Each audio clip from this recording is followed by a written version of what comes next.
And then how is it affecting this community more than others? Come on, man.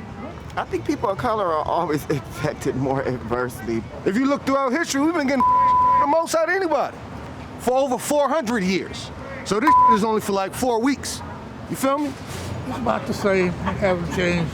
It hasn't happened to me, and so I haven't really seen a lot of, racism or anything like that. I'm being treated well. Everywhere I go, I've been treated well. It's just been more stressful than anything.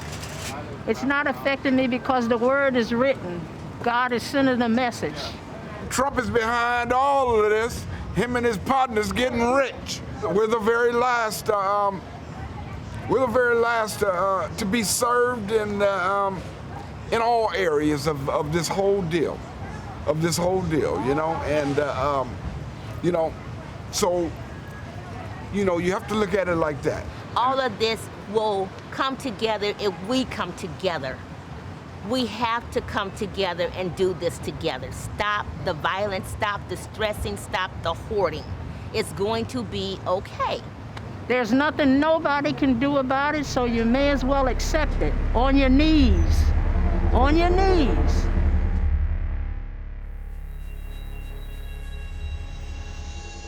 Hello, I'm Maria Hall-Brown. Welcome to LA Currents. I'm delighted to be joined today by Dr. Gilbert Gee from UCLA. He's in the Fielding School of Public Health with an actual expertise in environmental health studies and racism, which I think is utterly fascinating. What is racism? I mean, there's obviously what we know from a generic standpoint, from a general standpoint, but from a scientific standpoint and from a theoretical standpoint. Yeah, at the heart of it, racism is really a system of power and relations. And when you think about racism being connected to white supremacy, in many ways the key word there is supremacy. For many generations, it's essentially a system of domination originating from slavery as an example, where it's really about power and control, both economic and social and cultural control. And so we today are still part of the system of racism that was established many generations ago. It seems as if it should have abated by this point, but at UCLA, and you've written several papers, you've actually shown that it is still prevalent and it actually has a physical manifestation on people who are the victims of racism. Yeah, so certainly in the modern day, we would hope that all the prejudice and discrimination has gone away. Unfortunately, hasn't. COVID-19 is a good example of the resurfacing of prejudicial attitudes and discriminatory behaviors. And you're right, there's a lot of research to show that discrimination certainly has a lot of health effects. Certainly there's the direct effects of hate crimes on death and injury, but there's also the spillover effects of just unfair treatment, racial slurs that have direct health effects. So for example, research is showing that when people encounter and report experiences of discrimination, they're more likely to get serious illnesses like heart disease, they're more likely to commit suicide or have suicidal ideation, have depressive symptoms, and we see this for many communities. So this research has shown that these links between discrimination and health effects are evident for African Americans, Latinos, and Asian Americans, and we see it also within the spectrum of Asian subgroups as well as other subgroups. And not only that, but it's also surfacing, there's research surfacing internationally. So the experiences of minorities in other countries like Japan, South Africa are also showing the same sort of patterns that we're seeing here in the United States. I'm going to get into something that may not actually have an answer, but is there a reason? Is there for lack of an adrenaline or something that the body generates when somebody is put in a situation of fear? Yeah, so I think you nailed it on the head. There's a stress response, right? So, if you think back about sort of us as human beings, living in a forest or a cave or something like that, our threats are really like bears, coming to eat us and all that. And so we have this stress response, which is, fight or flight. And, we've inherited that same body that we had for many generations. And so, but today we're not fighting against bears, but we are still trying to mitigate the stressors and threats from our environment. And so, for example, when people are giving a public speech and they have butterflies in their stomach, or when they have a big exam and they feel their hands getting clammy, that's part of the stress response. Now, these stress responses in the short term are very useful for keeping us safe and alive, right? So if there's a bear, you gotta have the adrenaline flowing in your body so that you could run away or fight or do whatever you need to do. We don't need to do that when we're faced with giving a talk or taking an exam or something like that. But we're still ramping up our body in preparation for dealing with the threat. Now, the thing is, when we have these repeated instances of stress over and over, it can actually wear down the body. So imagine the analogy of a car, right? So with a car, if you step on the accelerator, the car is designed to go. But if you're always mashing on the accelerator, eventually the engine's gonna wear down, the tires are gonna wear down, same thing with our bodies. And so we think that the stress from discrimination leads to something called allostatic load, which is essentially wear and tear on our bodies from chronic stress. And that in turn affects other systems in our body, like the immune system, the brain, and all these other things. And that's part of the reason why we see a diversity of health problems related to experiencing discrimination. So back to what you had mentioned earlier about this pandemic and the coronavirus and COVID-19, there is a possibility, a very real possibility, that the elements of racism that have played into this particular situation are going to have terrible effects on communities as well. Absolutely. So that's definitely what I would hypothesize. So we know generally that discrimination is related to illness. So you can imagine that discrimination against, say, Asian Americans from COVID-19 is essentially going to have a double whammy effect. First of all, discrimination can make people more reluctant to seek care and to be out and about. So if people are worried that their providers are going to discriminate against them, they may be less likely to go seek care. So that's one piece. But then the other piece is a stress piece that may amplify. So you've encountering the pathogen and also the potential health effects. So in other words, if somebody gets COVID-19, it's plausible that if they also encounter discrimination related to it, they're more likely to have serious effects. So there's blatant racism where, as you mentioned earlier, hate crime, or even something that is even very aggressive, that is easily identifiable. But what about the subtle nature of racism? What about how what you say may not feel as if it's offensive when you're saying it, but to someone else it is quite offensive? That's kind of played into this too, has it not? Oh, the subtle stuff is just as important as the more blatant stuff. I think most of the time when people hear the word racism, they think of the blatant stuff. They think of, cross burnings, they think of lynchings, they think of, physical assaults. But those more blatant things, and they're very important, but they are essentially the tip of the iceberg. And underneath that iceberg is a much broader base of experiencing little microaggressions and slights that people encounter on a day-to-day basis. And so that goes back to the car analogy. It's, repeated stressors over time can lead to wear and tear. And so related to COVID-19, I think we would expect to see the same effects. Well, yes, because as you mentioned earlier, the Asian community, I remember very clearly thinking how sad it was when there were conversations with man-on-the-street interviews about, I'm feeling insecure, I'm feeling as if I'm being threatened, I'm feeling unsafe. And in just even the vernacular of how people were addressing the title of the disease to begin with. Yeah, so words matter. Whether we say China virus versus COVID-19 really does appear to matter. So, in 2015, the World Health Organization issued a document saying that we no longer want to associate diseases with places, people, or even animals.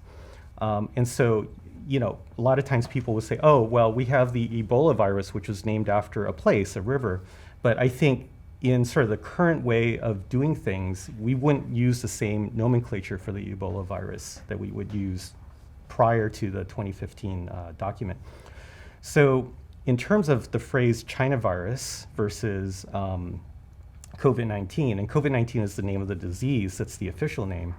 I've actually been doing some research with some computer scientists, with some analysis from a Harvard scholar named Yuen Suen, who we did some analysis of Twitter and of tweets looking at whether the words, the phrase China virus had any different connotation compared to the phrase COVID-19.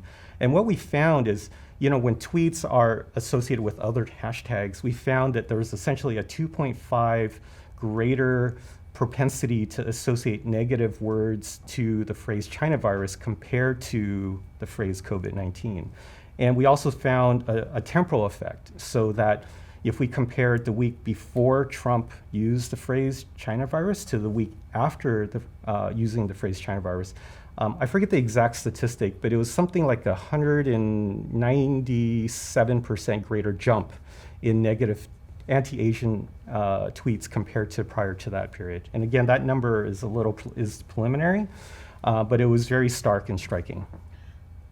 I'm fascinated by even the modality of your research. How do you determine negative response in a tweet? What are some of the key words that you are looking for, or what is it that you're looking for that you can say, this is a negative tweet and this is a banal tweet? Yeah. So you can essentially look, when people tweet something, they retweet it, right? And so, you might have hashtag something something and then add another hashtag to it, or hashtag something and then you add a sentence to it, right, to give your opinion about it. And so negative tweets, would be using racial slurs like chink. So, hashtag China virus, hashtag chink would be like one way to do it. Another way would be to say, hashtag China virus, we should bomb China. And we've seen phrases like that. And so we would consider that kind of negative speech. The fallout of this is profound in ways that we can't even comprehend at this moment. Obviously, we're looking at tallies of who have acquired the disease and who have died from it and who have recovered from it. But in your world, I imagine that the data is going to go on for a long, long, long time. What do you see your role in looking at this virus from your arena of research? Yeah, there's so many ripple effects. I think one thing that people have really realized in the public health field is that health is not simply about seeing your doctor or eating vegetables and getting exercise, although all those things are important. But health is also the product of where you live and where you work and where you play, and it's the product of the policies of your local place, your neighborhoods, as well as all the way up through the federal government. Health is the product of all these factors at multiple levels, going further and further upstream.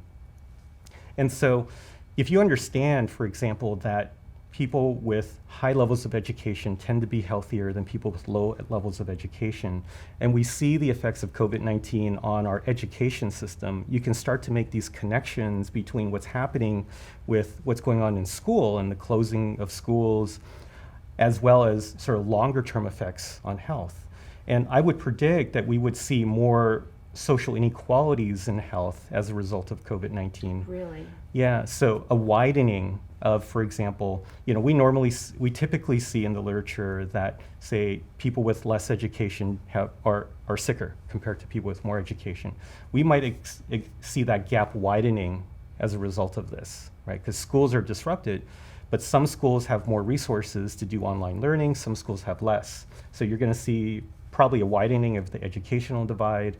And alongside the widening of the educational divide, I would predict a widening of sort of health divide as well. Along those lines, though, we still have an opportunity to maybe address some of these issues. And one of the things that I've been very cognizant of is how people in authority are giving information out. There's different tones and tenors. I mean, there's been comparisons to how the UK presented their safe at home versus how other countries have done that.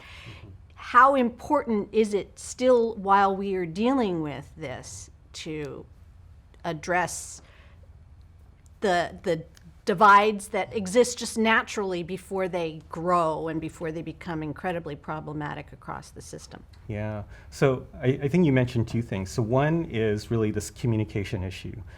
And consistent messaging is so important, because what happens when the lay public hears this message to do something and then hears a second message not to do that, like face masks are a good example, people get confused. And confusion leads to more worry and more fear, and that can also lead to inaction.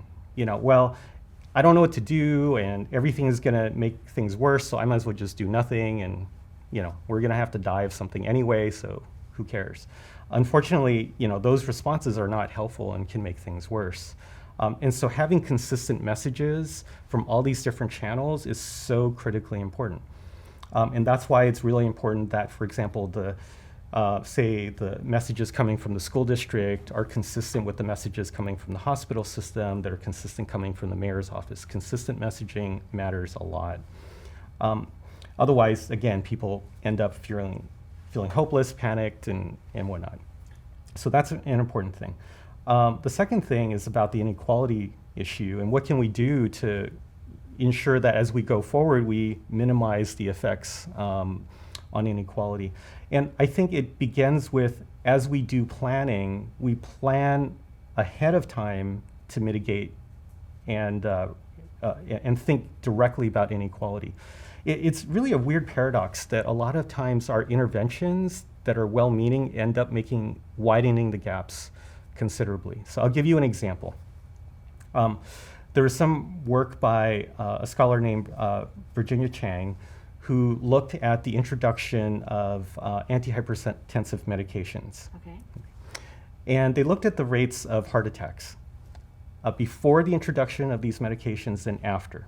Now, before the introduction of these medications, if you go back a couple decades, we used to say in the popular vernacular that, heart disease was more prevalent amongst, business executives who just overworked themselves, and it was this type A personality. And so the inequality was really that people who are better off actually had higher rates of heart disease.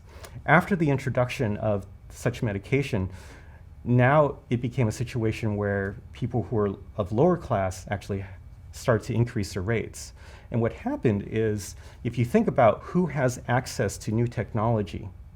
Oh, I see. Right? So once you introduce new technology, it's the people who have money, education, that are more likely to avail themselves of that technology. Right. And so that's how you start to see inequalities widening.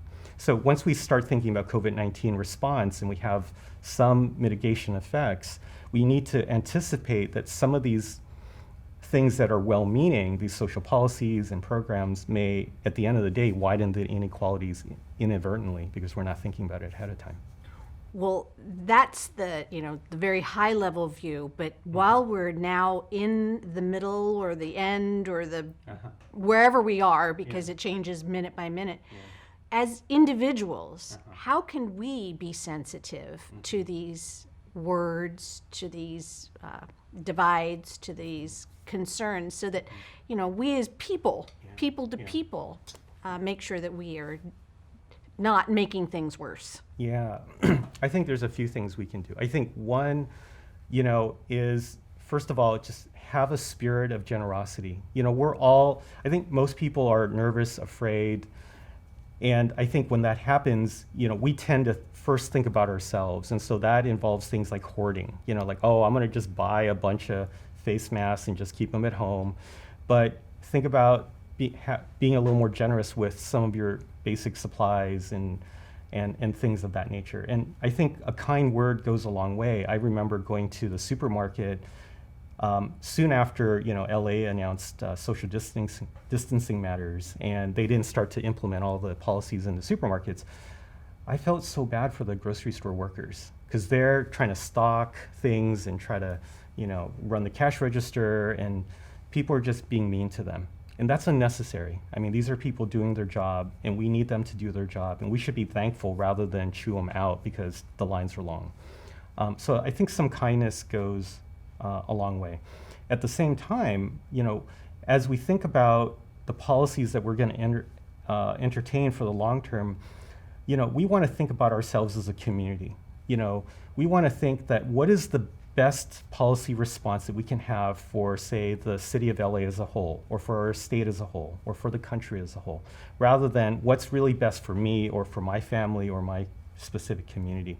I think once we have this shared vision and understanding that germs don't respect political boundaries or respect identities, that we might have a whole different viewpoint on how we want to think about mitigation and control going forward. From your vantage point, is racism ramping or is racism abating? I think, Please say abating. I wish I could.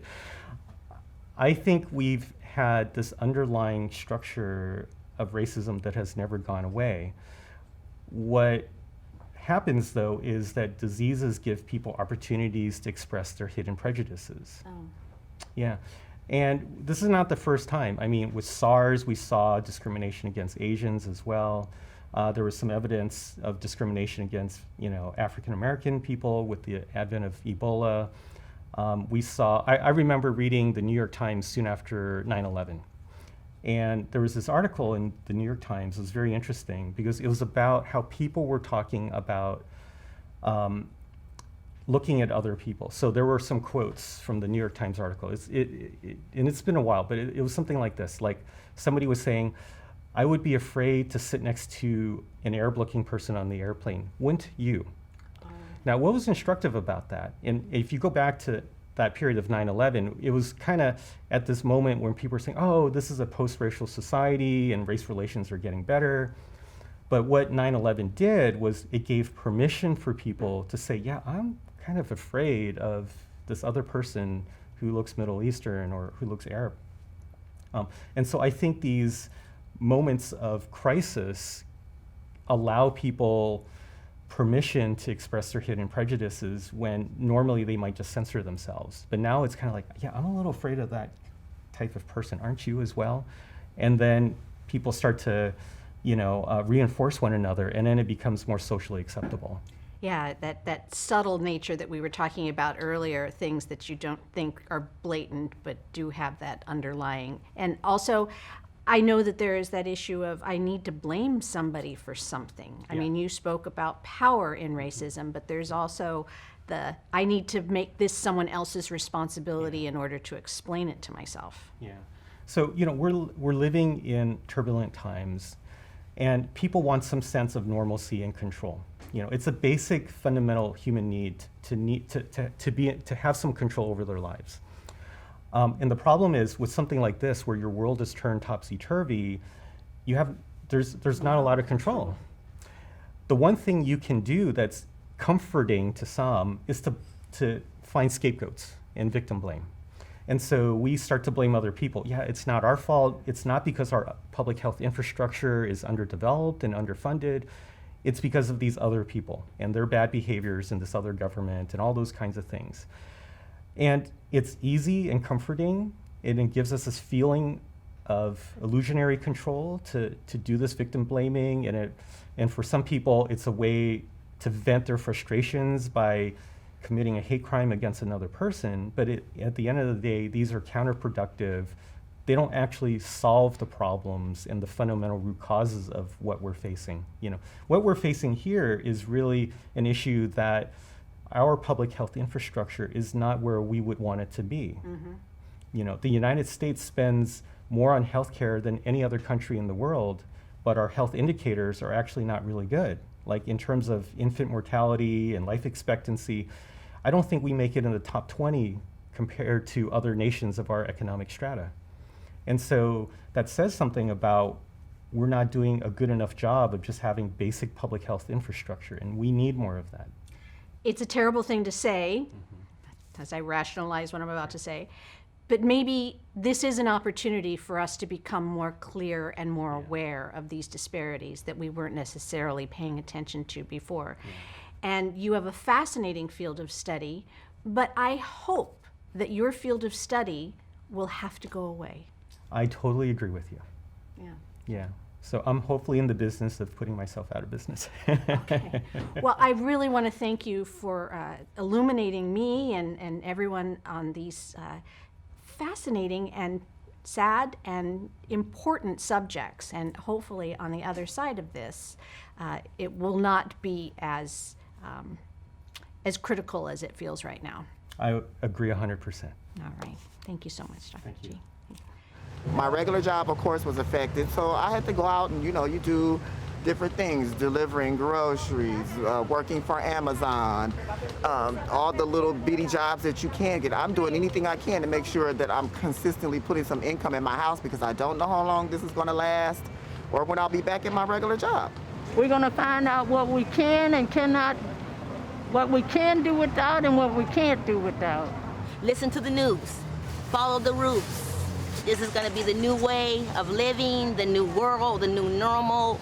So it's like, I feel like people just need to come together, calm down, and stop stressing. So many forgotten people in this tragedy, and it is a tragedy. We bounce back. You just keep bouncing back. You just keep living. You got to keep going. You know what I mean? You don't focus on what you can't control or what's negative or what's out of your, out of your realm. You just got to keep going. What else can we do? Look up. Stop looking at your cell phones and look up. Peace to those who can and those who can't.